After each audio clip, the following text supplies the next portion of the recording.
Good evening. We continue to investigate the murder of Detective Sean Suiter and offer our condolences to the Suiter family and Sean's BPD family as we prepare for Detective Suiter's funeral next Wednesday. I am now aware of Detective Suiter's pending federal grand jury testimony surrounding an incident that occurred several years ago with BPD police officers who were federally indicted in March of this year. The acting United States Attorney and the special agent in charge of the FBI's Baltimore field office have told me in no uncertain terms that Detective Suiter was not the target of any ongoing criminal investigation. There is no information that has been communicated to me that Detective Suiter was anything other than a stellar detective, great friend, loving husband, and dedicated father. The evidence refutes the notion that Detective Suiter's partner was anything but just that, his partner. Upon the sound of gunfire, Detective Suiter's partner sought cover across the street, and he immediately called 911. We know this because it is captured on private surveillance video that we have recovered.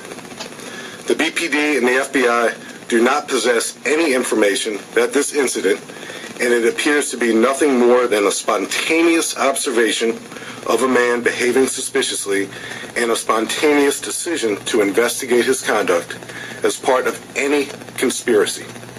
The evidence, in fact, refutes that notion. Regarding other rumors that are circulating in the media, I want you to know that we have evidence of a struggle between Detective Suiter and his killer. A radio transmission and a sound of apparent gunfire, and evidence of a struggle visible on Detective Suiter's clothing. We now also know that Detective Suiter was shot and killed with his own gun. We will continue to follow the evidence in this very important case. The fact that we have not yet made an arrest creates an environment for rumors to flourish. And if not addressed properly, it's very harmful to the Suiter family and to his police family. I owe it to the Suiter family and the BPD family to pursue every investigative lead and examine every piece of evidence to determine exactly what happened, and that's just what I and we intend to do. This tragedy, in the meantime, remains a murder investigation. Any questions, Justin? Well, so can you elaborate more on the evidence that causes you to believe it's a homicide investigation? I know you said there was a struggle. Say more about what that is. So the two items of evidence that lead us to believe that the struggle occurred, and I'll address those two items again. There's a radio transmission, a very brief radio transmission made by Detective Suiter. It was about 2 or 3 seconds. It's unintelligible right now. We don't know exactly what he said, but he was clearly in distress. And the FBI is working with us to enhance the audio on that radio transmission. And in the background of that radio transmission was an apparent sound of gunfire. And they will hopefully be able to determine if that in fact was gunfire. I listened to it. It certainly sounds like it to me. Detective Suiter had his radio in his left hand. We know when we found Detective Suiter, and again we have body-worn camera footage of the responding patrol officers. Detective Suiter's radio never left left his left hand. It was in his left hand when we found him. And then one more thing, Justin. The signs of a physical struggle on Detective Suiter's clothing are evident to us, and again, that's captured on body-worn camera. And now we, of course, have Detective Suiter's clothing. There's markings, body-worn camera of responding patrol officers. There's evidence of a struggle that appear to be, or that are rather visible on Detective Suiter's clothing. A very crucial question I have. I may have asked this before. I hope you can answer this time. Did Detective Suiter's partner at the time observe a suspicious person, or was he acting on Detective Suiter's observations? So there were two observations of this suspicious person. One occurred about 20 minutes prior to this incident, and one occurred just moments before the incident. The first time this suspicious person was observed, according to Detective Suter's partner, both Detective Suter and the partner both saw the person behaving suspiciously. And we know that now. You have a better description now? We do not. I wish we did. And again, most police officers who have been killed in the line of duty that I know of in my career, there has normally been something there. Either you have a person immediately in custody, you have a perpetrator who may be shot and killed, you have a really good description, a name, a nickname. In this particular case, we don't have that.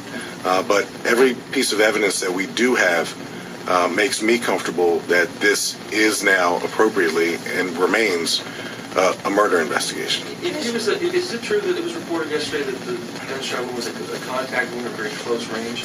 So the autopsy, which occurred 4 days after Detective Suter was murdered, and again, the delay in the autopsy, Detective Suter's family decided that Sean would want to be an organ donor. It's a very good thing.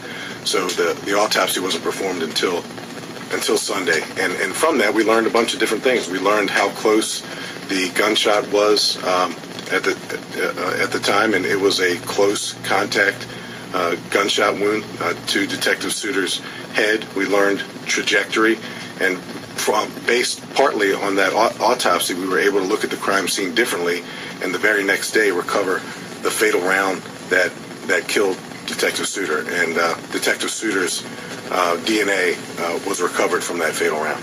Kai and Jeff. The original description that you talked about, that was like the black with the white stripe, where did that come from? The partner? That came from the partner. Again, we tragically don't have Detective Suter to interview, so the partner told us, and that description hasn't changed. Unfortunately, it hasn't been developed or enhanced, but the description of an African-American male, black coat with some type of white stripe on it remains the very vague description that's been communicated to us by Detective Suter's partner. And Detective Suter's partner's been talking to the homicide detectives nonstop since this incident. You can imagine the trauma that he's experiencing right now, and you know, we're surrounding him and getting him whatever help he needs to get through this as well. There are those people in the neighborhood that say they want to help, but they just don't know how to help. Is there anything that you can tell them? I mean, there's a vague description, but there's not much. What do you tell people that want to help? Well, tips, really. You know, if you think you have something to tell us, you have something to tell us, right? So if you have a hunch, a suspicion, if you saw something that doesn't quite fit right, it doesn't matter now that we're a week away from this now. It's never too late to call us and give us a tip. We've got a ton of tips, in this case, as in other cases, that don't pan out, but there's no harm, no foul in telling us what you think, you know, or who may be involved in a case as serious as this one. Detective Suter's... Commissioner, can you clarify, was Detective Suter scheduled to testify in a case? Yes. Detective Suter, and hopefully I was clear on that, the very next day after Detective Suter was murdered, he was scheduled to appear before a federal grand jury. Detective Suter was going to offer federal grand jury testimony about an incident that occurred several years ago that included officers who are now federally indicted back in March, the GTTF squad. It included officers who were on the scene of that particular incident. Again, and this is straight from the acting U.S. attorney and the FBI special agent charged directly to me, Detective Sean Suter was not the target of an ongoing criminal investigation. He was, however, scheduled to offer grand jury testimony the day after he was murdered. Alvajoy, one more. And if I may ask another question, so you said that he was shot by his own weapon. Has another weapon been recovered, or do you believe that there was another one that the shooter took off with? Alvajoy, the Detective Suter's weapon, the ballistic examination has determined that Detective Suter was shot and killed with his own weapon. There's no other firearm that we're aware of involved in this incident now. thanks to, again, it's ongoing. We again have physical evidence of a struggle. So obviously it occurred very, very quickly, a matter of several seconds. It's a short amount of time that goes by. And again, we have some video evidence that we recovered.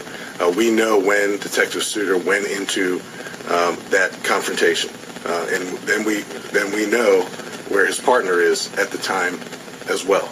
And we also know approximately how long it took when Detective Suter decided to approach this person before gunshots rang out. It's a matter of several seconds. So the struggle, and again, there's evidence of a struggle was brief and violent. David, did you have one? She asked the same question that I had. Let me ask this one. Doesn't it seem awful coincidental that he was going to testify and then all this took place? Is that something that feds or you guys are looking into? Well, David, it certainly makes for great theater. We have a police officer who's shot and killed, and we don't have a really good description, and we don't have someone in custody. And, lo and behold, I found out after the fact that he was scheduled to testify in front of a federal grand jury. I understand the speculation that exists. I understand, the emotions that exist, and I understand that the damage that group of Baltimore police officers who were federally indicted back in March continues to do to the reputation of the Baltimore Police Department. So I understand it, but it's our responsibility really to follow the evidence, and there's no evidence whatsoever. I remember this observation of a person engaged in suspicious activity was a spontaneous observation. The decision to get out and approach him was a spontaneous, unplanned decision. It wasn't as if Detective Suter telegraphed his presence on Bennett Place. It wasn't as if they called a witness or a confidential informant and said, "Hey, I'm coming by your house at this particular time." It wasn't as if we have anyone lured them into that location. So none of those things exist. So while I understand the wild possibilities that go through people's minds when we all want answers, I just am determined to keep following the evidence. There's nothing that we won't consider.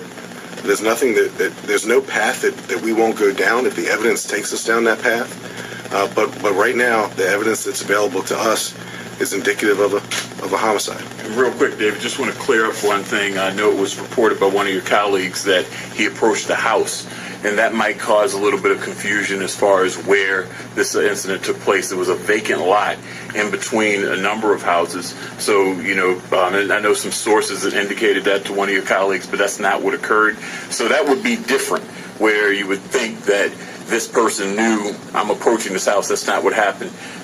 Detective Suter entered this grassy, vacant area behind several houses and several feet away from a number of houses. So this wasn't on the doorsteps.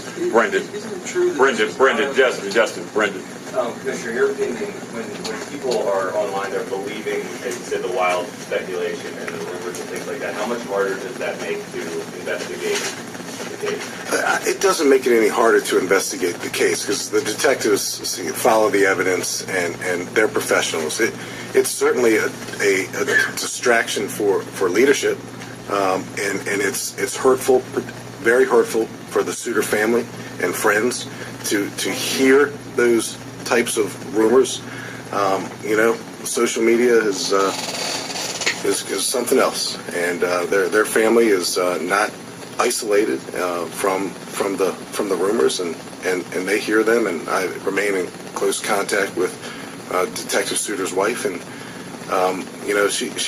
she's heard about the speculation as well, and everyone has. We just have to continue to focus and work our way through it and find out who did this. Justin. Isn't it while it was a spontaneous action to pursue the person, isn't it true that this was a planned trip out there, though? I understand that he had entered into the internal database you guys have, Lotus Notes, like a week earlier, that he was going to go out and check out this area. Right. I didn't know you had access to our Lotus Notes. But the canvassing for witnesses or confidential informants is something that homicide detectives do every day. There was no broadcast, no telegraphing by these detectives to that community or anyone in that community that they were going to be there on that particular day conducting a canvass. Detective Suter was the lead detective of a triple murder in 2016, and his partner investigated a murder in that immediate area recently as well. So for them to be in that area investigating a murder, follow up on a murder, is something completely normal and routine. And just real quick, Justin, to put it in another way, the actions, this wasn't somebody who snuck up on him. He wasn't lured in, hey, come here and have a conversation. As the commissioner stated, spontaneous. This was something he happened upon. Whatever the incident was that took him in to that alleyway was something that he was communicating with his partner about. So in the scenario that, again, we totally understand, without a closure, everyone has a theory, and that's totally understandable. But this wasn't a scenario where I'm meeting with this person, wait right here, I'm going to go walk here. This was some observations by these two detectives who saw something, because although they're detectives, they're first police officers, so their instincts drew them to something. I wish I didn't have to ask it in public, but this is the forum that we have. I mean, isn't it possible that a lot of this evidence, contact wound, only bullets are found in his gun, there's and many other things. Is it possible that some of these things lead to an alternative theory if looked at objectively? So, Justin, this particular incident would not be the first time that a police officer had his gun taken from him, only for that gun to be used against him. Again, there's evidence of a struggle, physical evidence of a struggle that wouldn't be there if that alternative theory were true.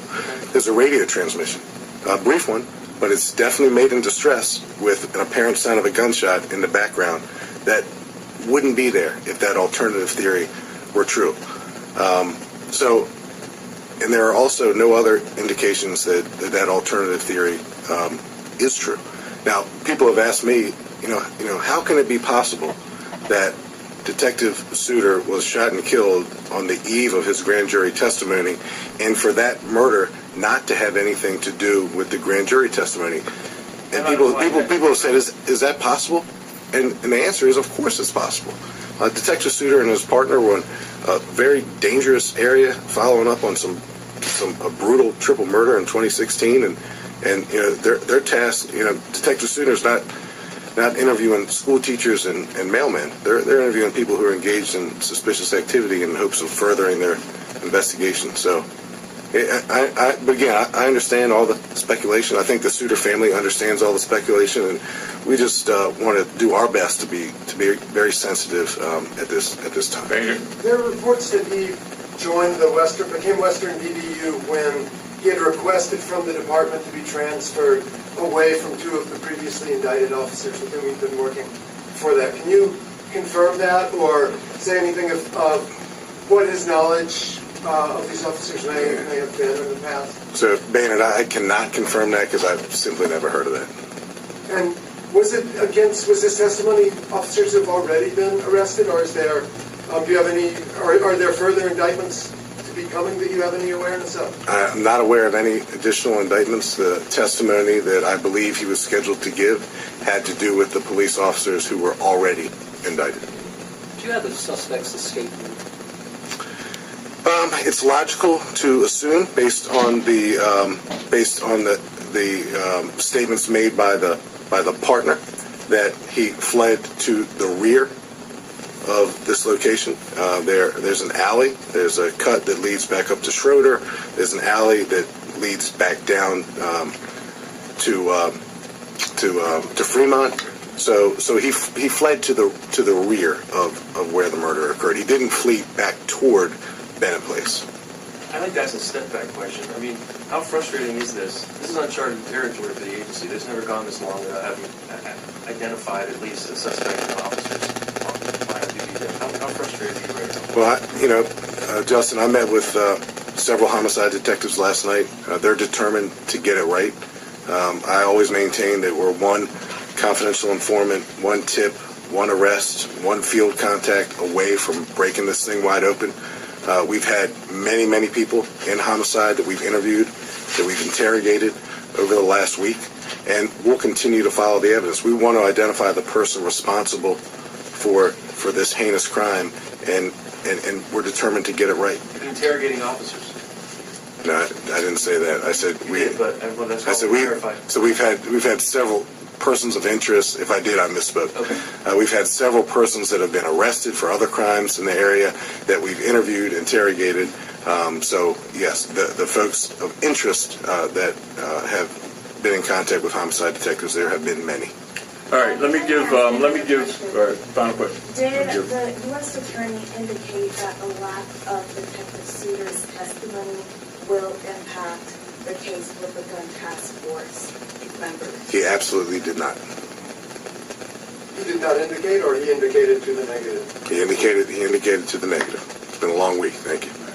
All right, real quick, we good? You good? Anything else?